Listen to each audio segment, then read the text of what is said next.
Okay, good morning, Divya. Thanks a lot for joining. Welcome to my channel. Thank you. It's all my pleasure being on here, Vikas. Okay, can we start with a short introduction from you? Absolutely. I'm Divya Mohan, and currently at my day job, I work as a team lead with HSBC, managing a team of system engineers. Um, Prior to being a team lead, of course, I was a system engineer myself, working on different middleware systems as well as container stuff like Kubernetes, Docker, etc. Over and above my day job, something that I'm really passionate about is open source projects, and that actually was something I started my journey in only last year. So Kubernetes was one of the open source projects that got onboarded as a tool in the past couple of years in my organization, and from there I went in and sort of had my first um, introduction to how a community within the open source ecosystem works. And ever since, I have been really hooked because I get to learn a lot of things which I don't as part of my day job. So, um, this is probably very selfish of me to say, but it's getting involved in open source was maybe the best decision I ever made in terms of my continued learning in the continued learning process. So I'd highly recommend everyone to have a bit of experience in contributing to open source, because you get to learn a lot of things irrespective of your experience. But yeah, my journey didn't really start off like directly being a team leader, a system engineer. I did go to a college, and I graduated in electronics engineering. And as stuff goes in India, it unfortunately or fortunately for me right now ended up in me landing in IT. So from there, it has been a roller coaster ride, and I've gotten to learn a lot of things that I probably would have not had I stayed in electronics. Yeah, that's a bit about me. Great. Yeah, so I've seen in your LinkedIn profile you have been contributing to a lot of communities. You have several YouTube videos. You also contributed to the open source projects. How do you get time for all this? Most of us are dead by the end of our workday. Okay, so fun fact, like I said, I started this last year, and I must be the only person saying this, but I am thankful to the pandemic for giving me all the time in the world right now. The pandemic contributed in a sense of ennui, which basically, led me to find things that I could do with my spare time, really. And one of the top things on my list was to contribute to open source projects. And um, it was difficult getting in, because as with every organization or with every new thing that you become a part of, I had to do a little bit of R&D. I had to figure out stuff, but the community was very welcoming. I managed to speak to a lot of people, get mentored by them, and finding time was a very personal is a very personal thing according to me. So I believe very, very, uh, you know, I believe in the concept of, if you find that particular thing important, you will find time for it. That's what I believe. Because, like you said, I work a 9 to 6 job right now. But before this, up till this March, actually, I was just another systems engineer, and I used to work shifts, which basically meant I had crazy working hours. Like, I sometimes would be working from the morning 6 a.m. to afternoon 3 p.m., or sometimes even night shifts, wherein I used to work the whole night from 10 p.m. to 7 a.m. So it was just a matter of understanding that this is important to me, and learning is important to me, and making time for it. There is no quick fix for this, unfortunately. So what is important to you, you will find a way for it. And this is something that I have believed in all throughout my life. So um, if you are interested in learning, or if you are interested in a particular thing, you will find a way to do it, irrespective of your time constraint, irrespective of your resource constraints. So yeah. Okay. Now, how did you find these avenues? Like, okay, you decided you want to contribute to the community, you want to learn from open source projects or learn from by being a member of a community. But how did you get into that community? I believe it's not so easy to become a speaker in a community within 6 months. Or you, I No, think you it is also need not. on chair. It is not really rocket science, because we are all engineers, so it's not really rocket science. We've learned rocket science, right? So it's not harder than that.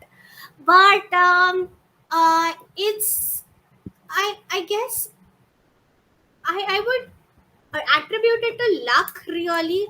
Luck in the sense that I research the hell out of anything that I tend to get into. So before getting into open source and before getting into community driven initiatives, what I actually did was researched and understood the amount of time it would take for me to sort of get into a community and and contribute effectively to the community or to the project.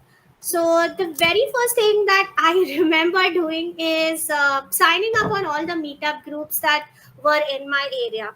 So within Pune, where I was based before the pandemic, there were a lot of meetup groups, and since at that point in time I was very invested in learning about AWS, I joined the AWS meetup group in Pune, and luckily for me, they were organizing an AWS community day. So I just went ahead and poked the organizers as to whether I could, be on the organizing team. I didn't want to do anything fancy or anything. I just wanted to be on the organizing team and contribute in whatever strength I could.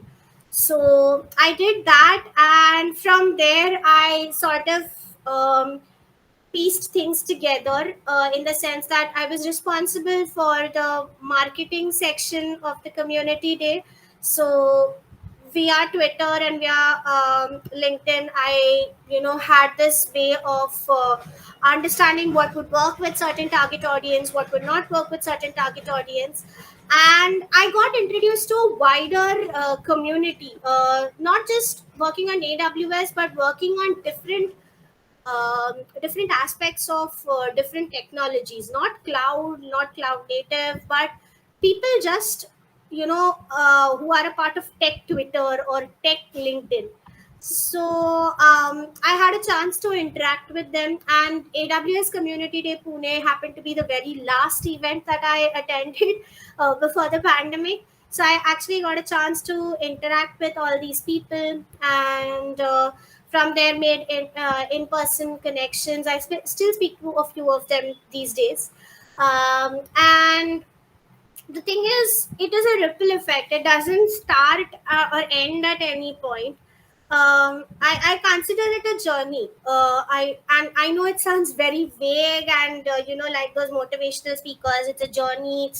It's not a destination. I know it sounds vague because I was at that point in 2019. But it truly is a journey. You start off one part at one section, and you will see that every action of yours that you take will contribute to something that will be a part of the journey that's bigger than you know what you think it is right now. So I started with a small meetup group idea.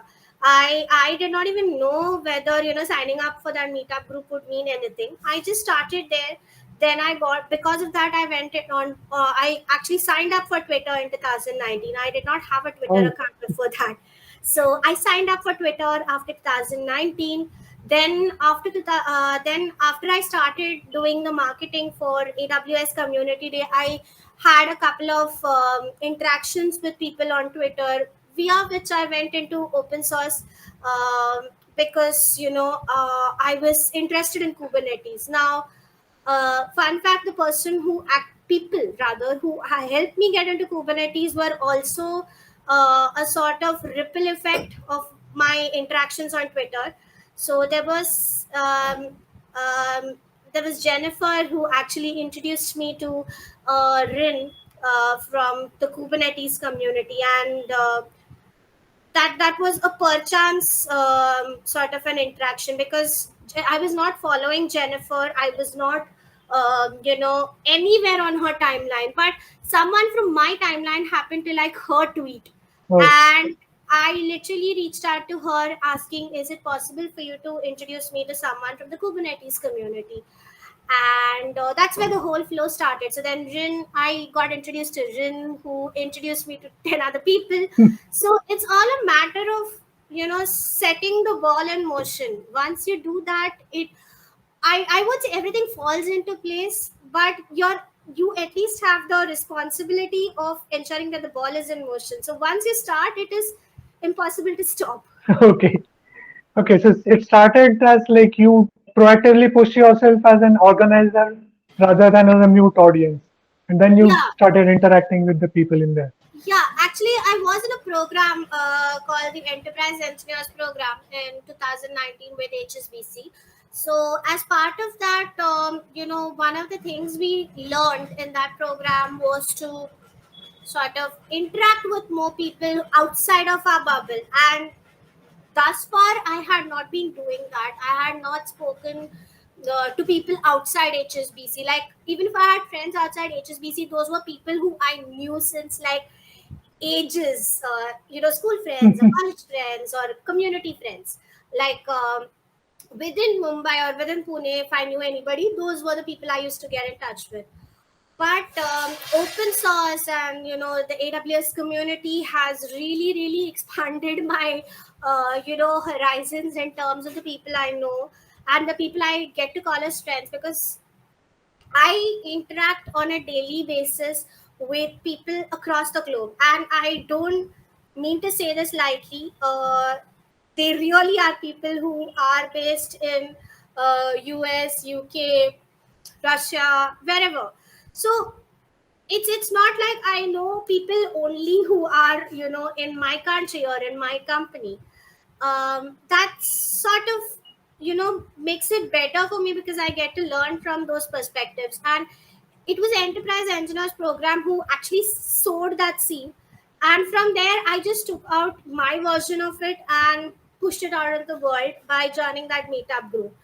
And then it became an active participation rather than me just waiting for stuff to happen, like someone to come and ask me for speaker opportunities. I started putting out my name, saying that I have done this, can I speak about this?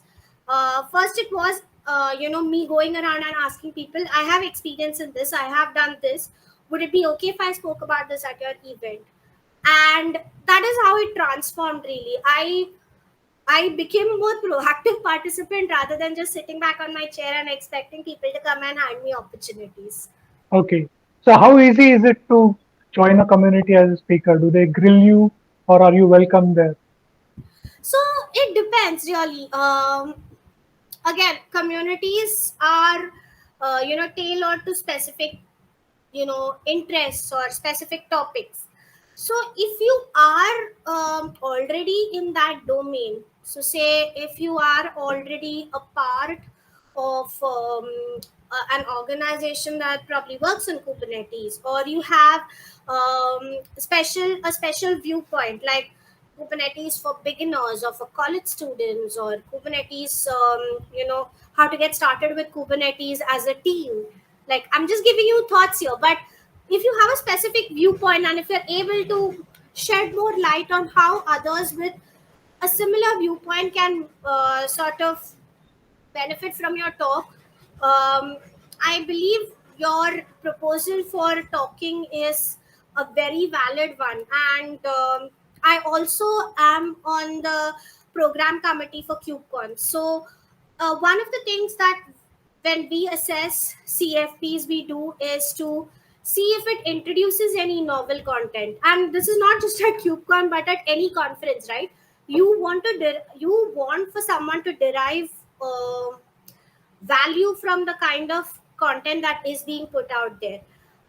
You don't want the content to be repetitive. You want it to benefit people, a larger subsection of people, as opposed to maybe just five people in the entire audience. So that value benefit estimate is always there at the back of every proposal reviewer's mind. But if you, as a person who's putting forth that proposal, has a very very strong case and a unique perspective to offer, it is not that difficult to get into a conference proposal to a particular conference. And I say this with all honesty, because I know for a fact that I have had, I think there are three cubecons that have gone by so far. And my I think I have had a lot more rejections at KubeCons than I have had acceptance. And that's primarily because my standpoint was very, or my perspective was very not unique. It was very commonplace. Like, how much more perspective could I offer as a SRE or a system engineer that any other system engineer could not, really? So I tried going about it a different way. And this KubeCon, that's I think in the next couple of weeks, I have a talk scheduled. So it's all about perspectives, and it really is about what value you can offer. So it's not as much about your experience or how how qualified you are, if I may say so, because Okay. that's something we all scope out when we are trying to assess proposals, how qualified you are. We don't do that. We try to understand where you're coming from. We try to understand if your perspective is going to offer any value, and if it is unique. Okay. So instead of just giving a hello world tutorial, you should offer a specific perspective that is useful for the audience. Yeah, because that's where conferences come into picture, right? You are not going to conduct like a 7-day conference wherein you have like a whole tutorial of, maybe say, AWS DynamoDB or whatever be the case. So you're not going to do that, unless you're actually doing that as a training. That's okay. But nobody wants to hear you know not tailored, sorry, cliched stuff that worked for you, and that has worked for 10 other systems as well. So it's there, like, if your content's already out there in some form, in on the internet, whether it be video, blog post, podcast, whatever, you're just putting it all over again, mashing it into a new form and giving it somewhere else. So you're not adding value. What you should be trying to with a conference is to add value to the person who's paying to attend that conference. And that is what you as a speaker and the program committee members, as organizers and co-organizers, try to do. So it should not be too difficult to get in my Okay. opinion. Okay. I saw a lot of videos that you have made, uh, and also somewhere you have spoken for meetups and conferences. A lot of them were about chaos engineering on Kubernetes. So, like, Yeah. how did you choose this topic? Is that what you've been working on, or just out of your interest? So a fun fact is that I actually stumbled upon chaos engineering during the AWS Community Day. It was a very novel topic because I have worked on production support my entire life, up till March. So I basically fix things that are broken. Okay. And it is not a very glamorous job, because when you're fixing things that are broken, it's often under pressure, and it's often under chaos, to put it really in a marketing way. So it really, when I read about chaos engineering, after the talk by Adrian Hornsby at AWS Community Day, I found it to be really interesting. And I remember going up to Adrian during the AWS Community Day and asking him, please give me some material to start, reading out this from. And please tell me how I can get started. And I want to know if there is some way I can introduce myself to a practical implementation of chaos. So he's like, see, you start small. You don't obviously go in with your big guns and say, I'm going to organize a full-fledged chaos experiment on a system. You start small. He gave me reference books, as in he gave me references of books rather, and he gave me references to various articles. And I honestly credit his the articles he puts out and the talks that he and Gunnar Grosh, another AWS Devrel, have put out, for all the knowledge that I had thus far in chaos engineering.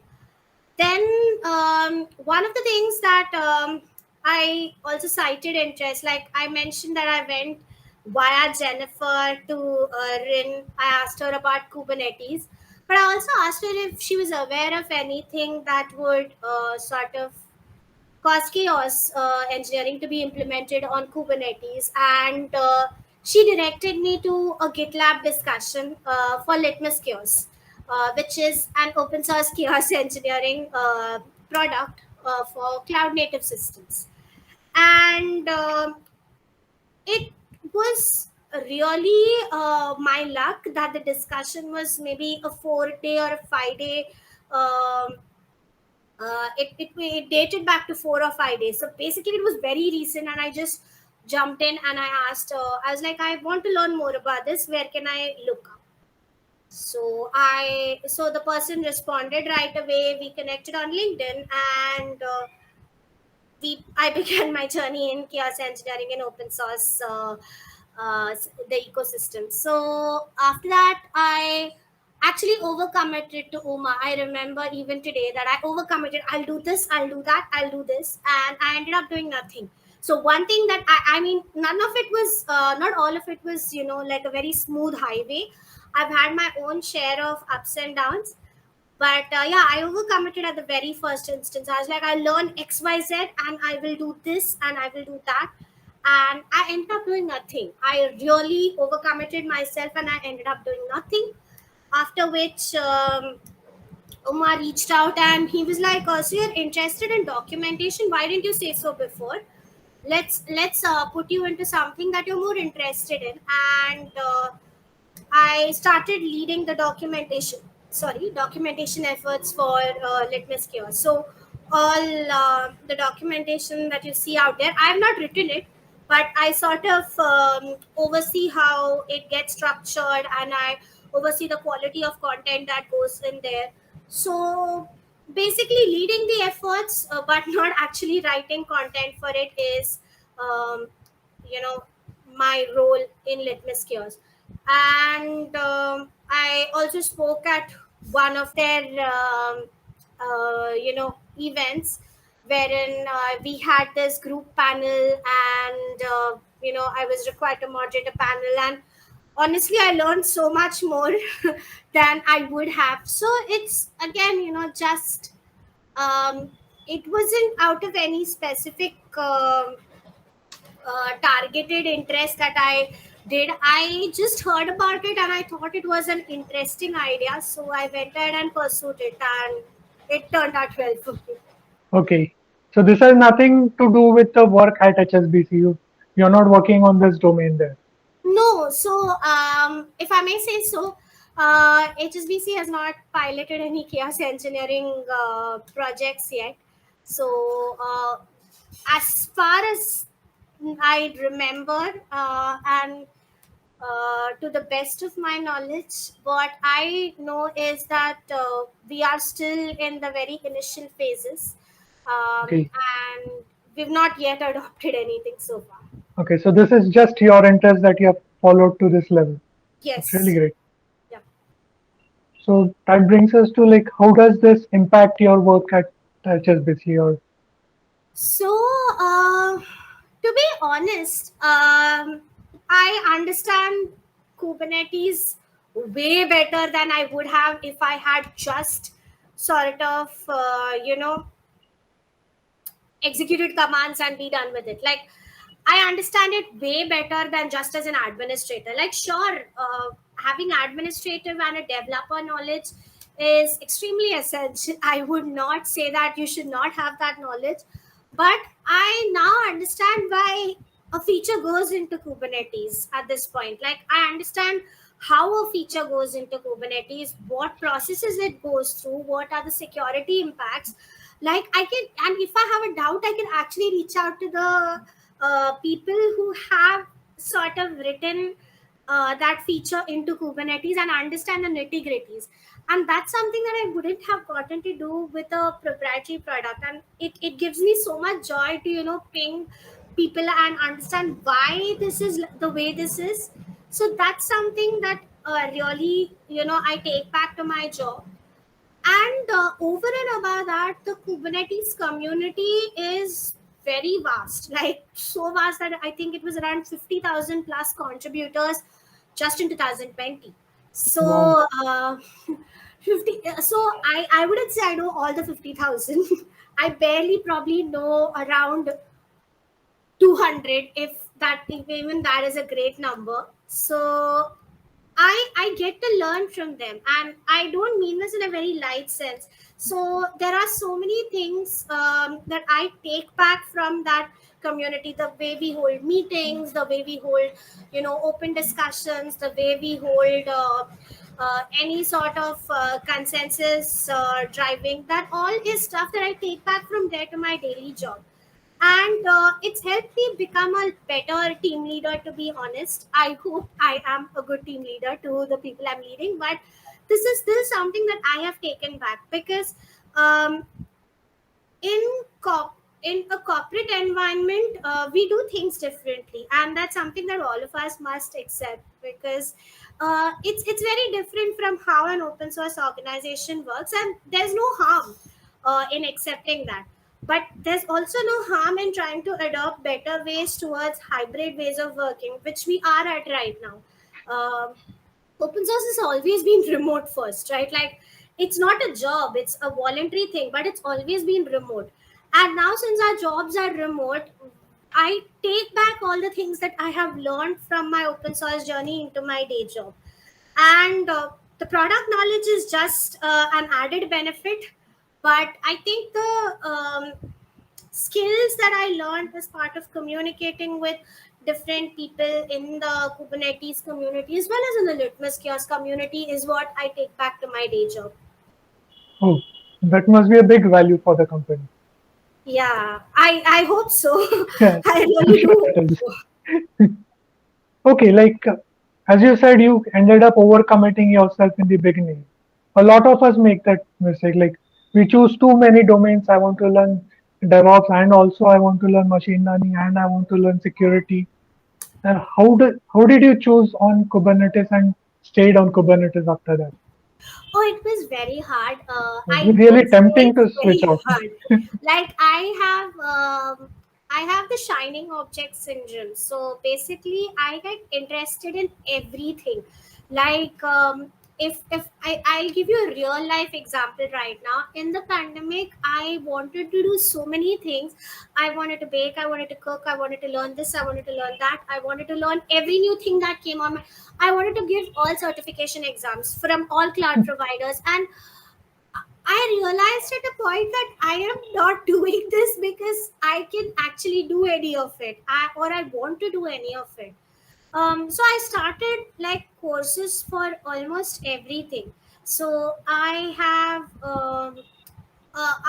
personally have got so many courses on Udemy that I from over the last 1 year, I've left half of them unfinished, more than half of them, because it's very easy to buy all of those courses, because they're like, what, 399 bucks, and for a working professional, 400 bucks is not much. I mean, it's much, but in contrast to how much you earn, it's not much. So 400 bucks for learning some skill is not a lot of money to invest.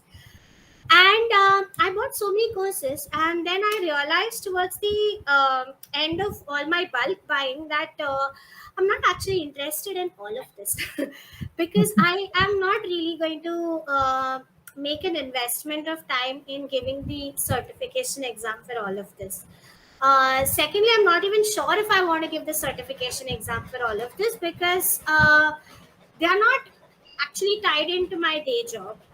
Third thing, it's not something I am interested with furthering my career in. Like, cloud is a great opportunity to it's a great avenue to sort of branch out and stuff, but it's not something that I'm actually going to get certified in, and I want to pursue this thing. And I, like I said, I'm more interested in the cloud native space, wherein it's more agnostic and not tied to a specific cloud provider. So I'm not interested in tying myself to either Azure, AWS, or Google Cloud Platform.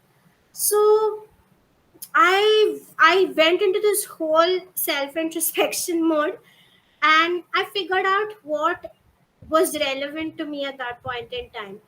And this required a lot of effort because, like I said before, I get easily distracted by the next thing that comes on my webpage. Like, if today you tell me there's a new technology that is released and is going to give a certification, that's the first thing I'll go and buy on Udemy. I am that distracted.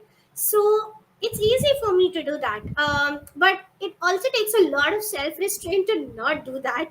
And I have nowadays, at least in the last couple of months, I've learned to first take a hard stop at that point and think if I actually need this. It's like with all those buying decisions, right? That you make.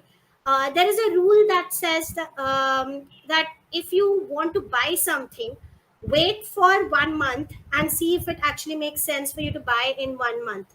If you still want that thing in 1 month, go ahead and buy it. If you don't, then don't buy it. So I don't wait as long as 1 month because that is like an excruciating amount of time to decide whether or not you want to buy a course. But I give it a span of 1 week, and I try to understand, like, in 1 week, am I just going to like dump this course in my unfinished basket? Because that's how short my time frame of attention is. I cannot, if I complete everything in 1 week, it's great. Like, I completed the entire GCP architect course in 1 week on Coursera because I was heavily invested in it. I did that. But if I'm not going to do that, is it worth it? That's what I do. So I take like a week. I give myself a week of time to see if I'm actually going to be invested in that course, and then I purchase that course if I want to. And that's with courses and understanding whether or not I have to purchase them. With respect to other stuff like learning, being part of open source communities, I just take a hard look at my calendar, really. So my Google Calendar at this point is very horrible to look at because I have like meetings from all time zones, and it's horrible in the sense that I like doing it, but if anybody else looks at it, they probably would get a heart attack. um, and it's not something that I would recommend that anybody get themselves into. So I just take a hard look at my calendar and see if I can contribute further to this. So there were a couple of things I stepped down from in this year, and it was plainly because I could not allot more bandwidth to them.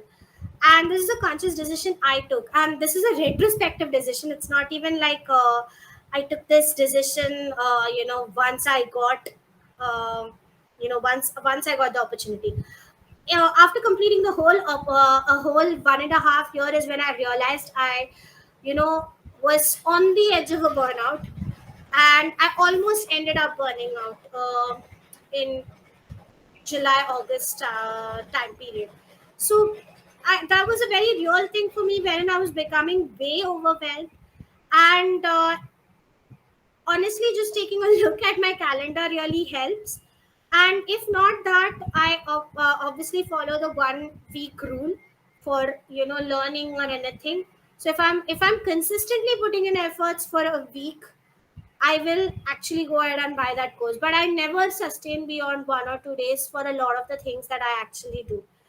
If it's not important, if it's really important, I will actually, go till the ends of the earth to make it work. But if it's not important to me, within the next 2 3 days, I will, the interest fizzles out for me. And that's also partially because I think I have some version of ADHD.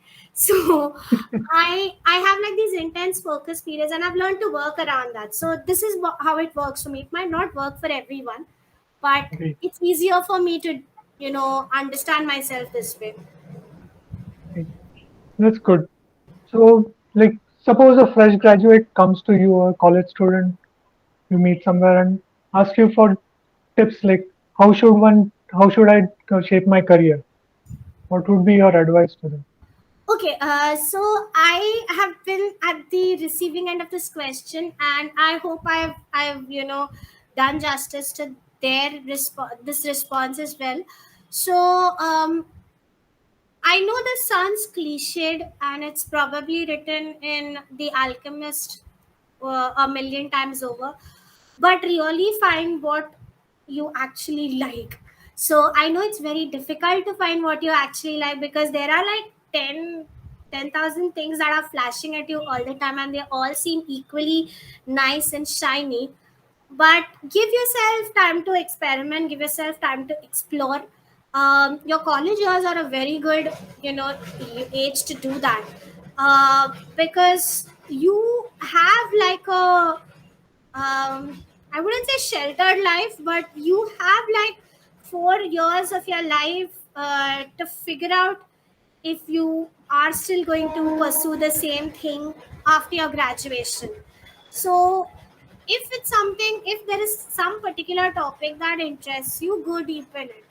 um, Open source was not a thing when I was in college, which also, I mean, it was very much there, but it was not as widespread a community as it was when I was back in college. And I don't mean to go into the same tone as all the old people do, कि हमारे ज़माने में ये होता था. I don't mean to say that, but y'all have the opportunity now. Y'all have the opportunity to actually go and explore what you like. And if you like something, go at it with full gusto, because there is no better joy than doing what you like.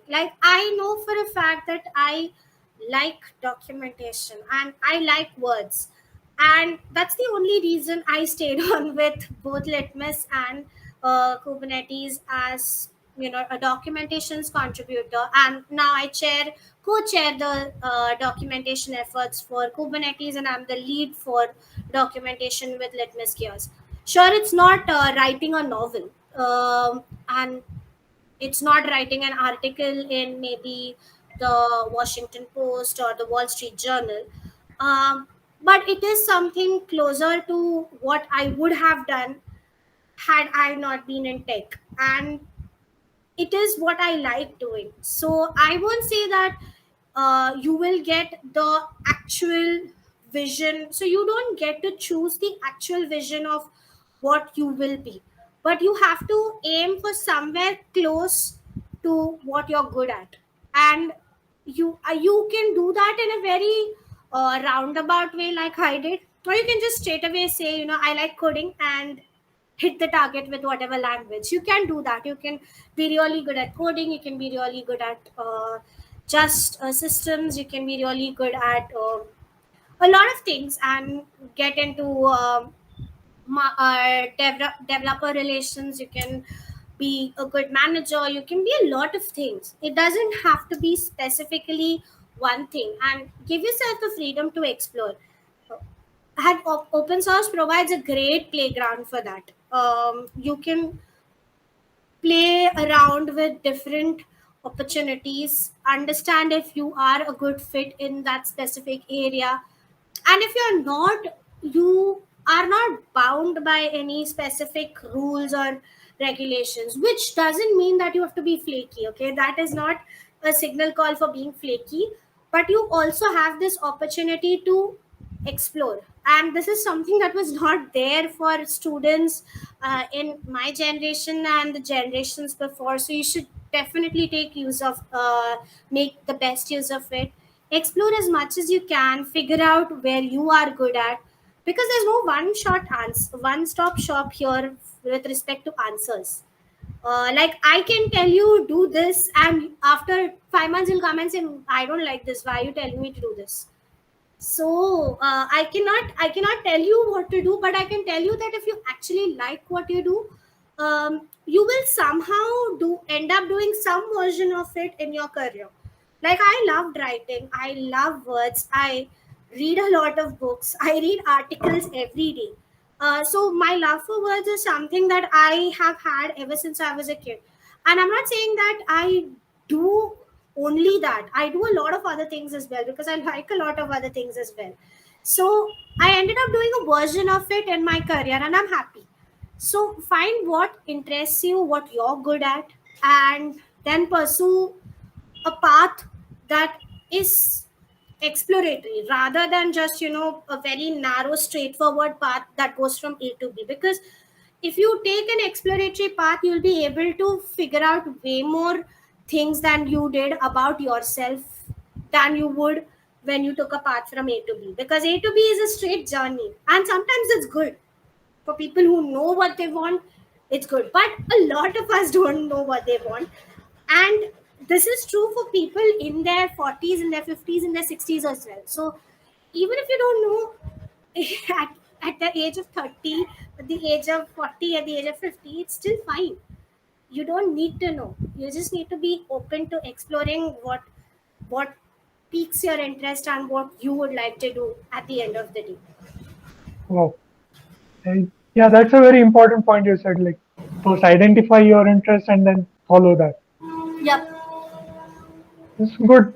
You have told a lot of points that will be really helpful for us to emphasize the importance of being part of a community and contributing to the open source world. These are things that people should proactively do. Just being a mute developer just working from 9 to 5 is going to be frustrating. You won't be able to grow as much.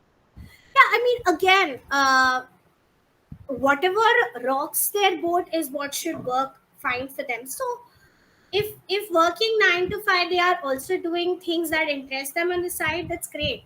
Like I personally found it very very constraining that I was not able to learn anything outside of my tech bubble, which is why I signed up for the enterprise engineers program, and thereafter those things happened. But if you are already doing something outside of your day job or outside of your schools and careers, that's also okay. You necessarily don't need to be doing one thing or the other. You just need to be happy where you're at. And I know happiness doesn't pay your bills, and it doesn't put money, it doesn't put food on the table and all of that. But if you're doing something you like, and if you are at least trying to you know navigate your career around that, be rest assured that you'll have a satisfying career, if not an extremely happy with banners career. It's fine if you don't have that.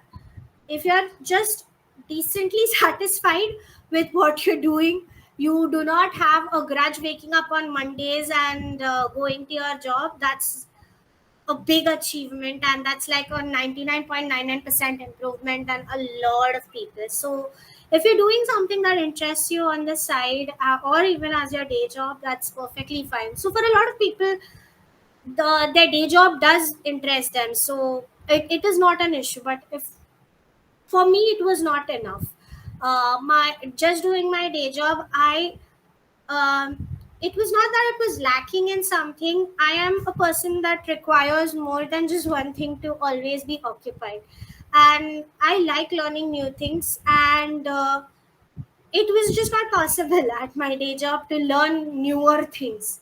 So I just started looking outside, and I found this community.